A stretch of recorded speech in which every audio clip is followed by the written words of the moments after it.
আপনি যদি নামাজ পড়েন, দান করেন, হিজরত করেন, কিন্তু নিয়ত ভুল হয়, তাহলে কি হবে? একই আমল একজন জান্নাতে যাবে, আরেকজন কিছুই পাবে না।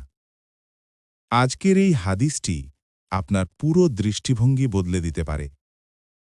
উমর ইবনুল খাত্তাব রাদিয়াল্লাহু আনহু থেকে বর্ণিত, তিনি বলেন, আল্লাহর রসুল সাল্লাল্লাহু আলাইহি ওয়াসাল্লাম ইরশাদ করেছেন, নিশ্চয়ই সকল কর্ম নিয়তের ওপর নির্ভরশীল, আর প্রত্যেক মানুষ তাই পাবে যা সে নিয়ত করেছে। যার হিজরত হবে আল্লাহ ও তার রসুলের উদ্দেশ্যে, তার হিজরত আল্লাহ ও তার রসুলের জন্যই গণ্য হবে।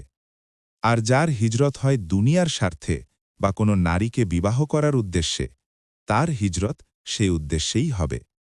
সহিহ মুসলিম ১৯০৭, আহমদ ১৬৮। ভাই ও বোনেরা, এই হাদিসটি ইসলামের সবচেয়ে গুরুত্বপূর্ণ হাদিসগুলোর একটি। রসুল সাল্লাল্লাহু আলাইহি ওয়াসাল্লাম আমাদের শেখালেন, আল্লাহ আমলের চেহারা দেখেন না, দেখেন আমাদের অন্তরের নিয়ত। আপনি নামাজ পড়ছেন, নিয়ত যদি হয় মানুষকে দেখানো, তাহলে সেই নামাজের কোনো মূল্য নেই।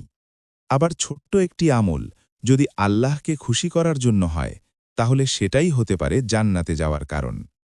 ধরুন, দুইজন মানুষ হিজরত করল।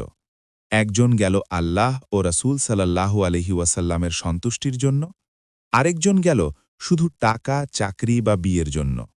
বাহ্যিকভাবে কাজ একই, কিন্তু আল্লাহর কাছে ফলাফল আকাশ-পাতাল পার্থক্য। আজ আমাদের জীবনেও তাই। আমরা দান করি, পোস্ট করি, ভিডিও বানাই। প্রশ্ন একটাই, নিয়তটা কার জন্য? ভাই বোন, আমরা সবাই আমল করছি, কিন্তু যদি নিয়ত ঠিক না হয়, তাহলে সেই আমল শূন্যে মিলিয়ে যাবে। আজ থেকেই নিজের নিয়ত ঠিক করুন।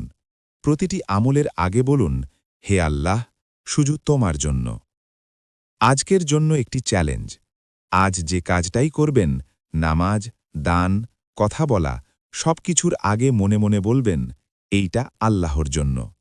যদি এই হাদিসটি আপনার হৃদয়ে লেগে থাকে, ভিডিওটি শেয়ার করুন।